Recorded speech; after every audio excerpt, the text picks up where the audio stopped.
Life is full of experiences, good and bad, but I think it's the near-death experiences which really makes us appreciate things, appreciate life. When you realise that any second you're gone forever. And some of the worst near-death experiences has happened to me on a motorbike, but I love motorbikes and I love to go fast. Uh, I I say fast, but I've never been over 100, never. I remember the first time I hit 100. I was a pillion passenger.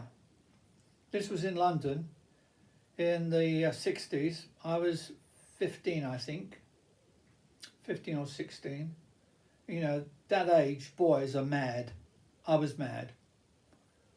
And my mate was riding this motorbike. I think it was a 400cc, probably a Triumph or something. And he hit 100. He hit 100, going along Blackheath, which is in London. And he took his hands off the handlebars. Now, I guess at this age I would be quite scared, but then I didn't care. Odd, isn't it? You just don't think, when you're that young, you don't think of the consequences. Anyway, I had a few near-death experiences in Thailand, and it's not a good place to have a crash where you need the hospital. Because if you haven't got all the paperwork with you, they might not do anything. They might not take you in. If you can't pay the bill, if you can't prove that you've got the money beforehand. Anyway, I was in Thailand, and as usual, oh, by the way, anyway, I was in Thailand, and I had a Honda 150cc, and this thing was fast. It was a racing bike, but even though it was only 150, it was a two-stroke, and two-strokes have great acceleration. It's the type you have to put oil in the petrol. They've become illegal now, and they banned them in Thailand and probably across the world. I shouldn't be surprised, because what can happen with those engines, they can suddenly seize on you. If you haven't been putting the oil in properly, they can suddenly seize and you just go flying off. Anyway, I was with a girl on the back, and we're shooting along a busy road in Thailand, and this bus coach was quite away from the pavement, so it had a wide gap for me to go through between the pavement and the bus. So I accelerated, and the bus, unbeknown to me, must have put an indicator on, and because I was past the back of the bus, I didn't see the indicator saying that he's going to do a left turn. Because what happens with these buses, because they're so big and because the turning they're going into is so narrow, they have to pull right out. So when they do the left, they can get the back end around.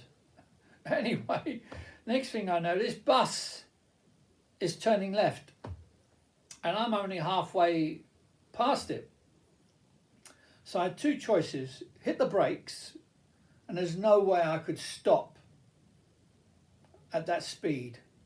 I was going to either hit the bus or go onto the pavement and crash that way. I was going to end up hurt, and so was the girl in the behind. And even though I'm not a brave man, in those situations you've got no choice. And I realised what happens in situations like that, time seems to slow down. And seconds seem to become minutes, so I can think about what to do. And I realised there was only one chance that I could get away unscathed, and that is to accelerate as fast as I could, because the gap is, as I said, getting smaller and smaller. So I did. I accelerated as fast as I could, And also, as I passed the end of the bus, as it's closing in, I went like that and then back up. But I went back up. I righted the bike too quickly, and the girl behind, I didn't realise, hit her knee on the bus. So I had to pay for her to go to the hospital and give us some money as well, as you do in Thailand. You don't get away so easily in Thailand if that happens. The next time I was on a large motorbike. It looked like a 400cc, but it wasn't. It was 200. And because it was quite a heavy motorbike, it didn't have the acceleration that a 200 bike would have. Anyway, I was coming down the hill very fast. Well, as fast as this thing would go. Possibly 70, I don't know. Yeah, probably 70. And there was a lorry, a very long lorry, and it even said on the back of it, long lorry. And I'd done a quick calculation just before I went to overtake this lorry as I come down the hill, because there's another lorry coming straight at me on the other side of the road, and I decided I could do it. So I'm at full speed, and I think I'm about halfway overtaking this lorry on the left of me. Then I done another calculation and I realised I'm not going to make it. I've got no more speed, no more acceleration. I won't be able to pass this lorry before the other one, which is coming straight ahead, hits me. And it's a 2-lane road, and there's really no gap for me between those two lorries. So I just hit the brake, as you do with fear like that. You just hit both brakes. Actually, one's with the foot. Hit the front brake and the back brake. And I don't seem to be slowing down. I'm still going at the same speed. And then I noticed at the side of my eye that there was a lot of smoke, and I looked over and it turned out my bike was going sideways. I'm looking at the back frame, the back of my bike, and we're leaning sideways into a skid. I'm skidding down the road. I haven't slowed down because we're skidding, and there's just all this smoke coming off the wheels because the brakes are so good. So I let go of the brake, the back brake, and it suddenly flicked into place. And then I hit it again, the brake. But I looked up to see the lorry, which is coming straight at me. And he's got his brakes on, and the smoke's coming off of his wheels as well. It was terrible.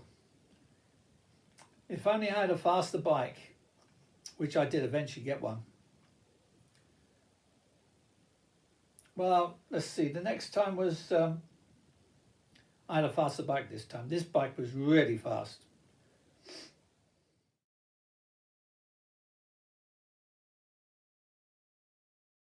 A 750 Yamaha TDK, and my mate who handed it to me, he said, "Watch out for the acceleration." So I went down the road on this thing. I know, that's what I was going to say. So I got on the bike, just hit the accelerator a little bit, and this thing just jumped forward, and my hands came off the handlebars. It was such a surprise. I wasn't holding on tight enough, even though my mate had warned me about the acceleration. It took me by surprise. But I just fell in love with that bike. And I was going along one day doing, I don't know, 70, 80 along, a 2-lane highway, or road, should I say, in Thailand. And I thought to myself, did I switch off the hazard lights?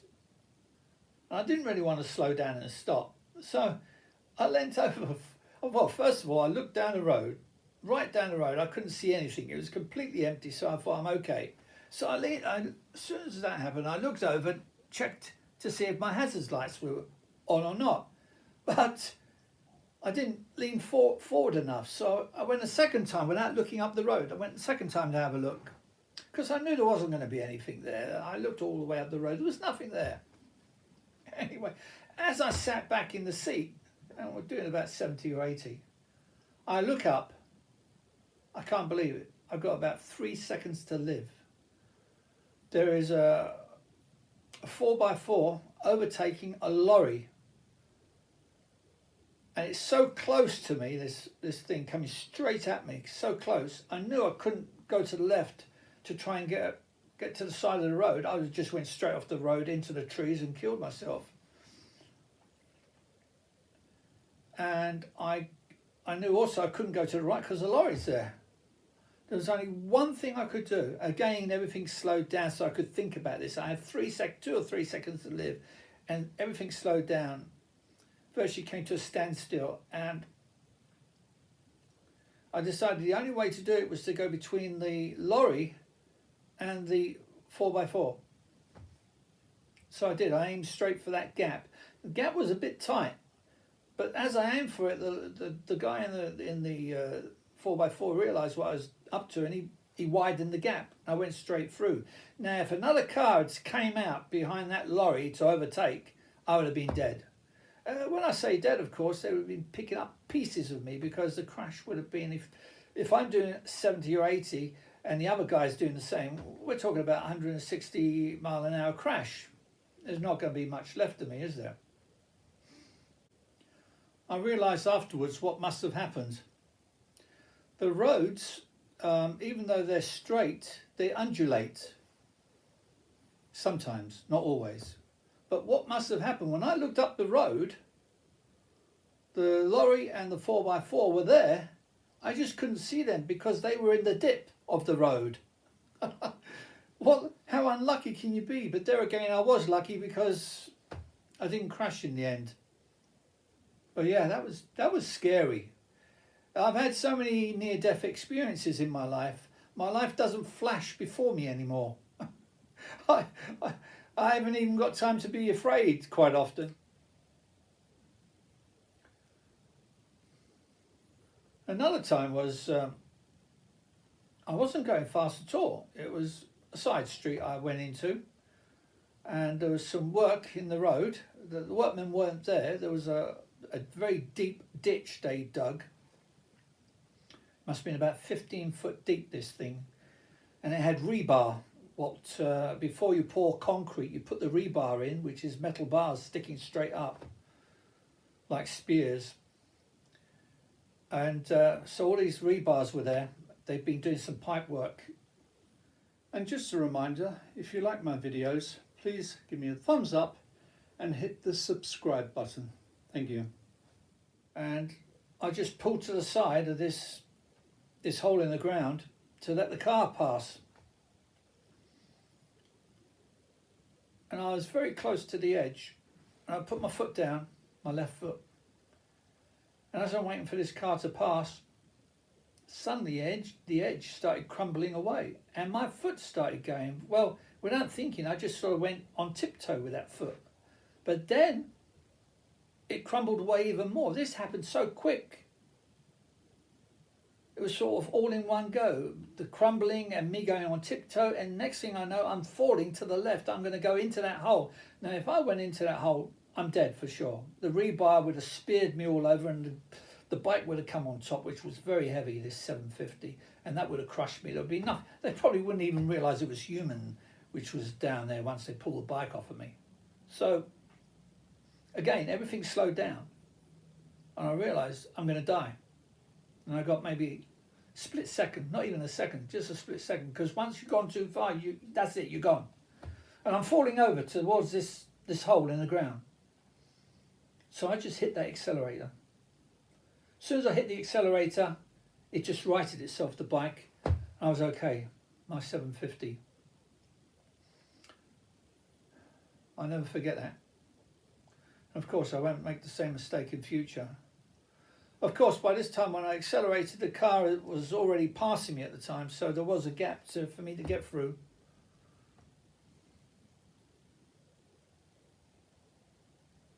Another time, one of the dangers, especially in Thailand, is they've got some really nice roads, but some of them have been badly made. The underneath, you know, you're supposed to have different layers to make it strong and last a long time. Well, you've got a brand new road, but because they haven't done a proper job with the things underneath, the different structure, the top can fall apart. Well, that's what happened in this particular situation. I'm shooting along, possibly doing 100, I don't know. And I didn't see the hole in the road. There was a hole, I don't know, it must have been about 6 inches deep. And I hit it. And the bike just took off like a plane. And when it hit the ground, I'm still standing up, thank goodness. When it hit the ground, all the things on the back, which was all bungee cord down to the back, came off. It was that bad that, and it bent the actual the wheel itself, the metal part of the wheel.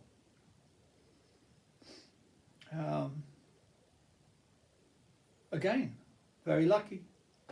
Lucky there wasn't a lorry behind me coming along, because it did slow me down once I hit that, and I sort of just went off to the left of the road to get off the road after that.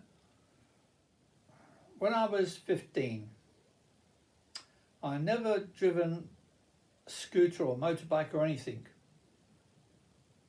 And my mate, he let me on his scooter, it was a Vespa. Well, he told me how to get this thing going, but he forgot to tell me how to stop the bloody thing. So I'm accelerating, I find myself accelerating towards a wall. And you know, when you're in fear like that, and you think, where the hell's a brake? You sort of hold on. You don't push the accelerator back again, so you slow down. You just hold on. So it wouldn't stop. The bike wouldn't stop, and I'm just about to hit that wall. So what I did, the only thing I could do was to deliberately fall off the bike, and the bike fell sideways, and of course stopped before it hit the wall. But yeah, that was pretty close. I could have been killed in that as well. So have all these near-death experiences made me a better man? I guess so. It's made me more thoughtful about life. I appreciate life. You know, these people who throw their lives away on drugs or because of religion, very silly to do that. Life is so precious if you've got a fairly decent life. It's so precious, and you should hold on to it as long as you can. As long as you see, a lot of people hold on to the very last second. They go through hell. My mother did. She went through hell the last 5 years of her life as she was old and rotting away, basically. All this is quite unnatural, I think, getting so old like that and being able to live, because we live on pills then, don't we? Pills from the doctor. But yeah, when I talk about appreciating life, I talk about appreciating life while you're still physically okay, like I am. I'm not talking about some decrepit sod, you know, dying, and no one seems to realise what they're doing by giving this poor person pills to live this hell. Well, hopefully I can live many more years and get another fast motorbike.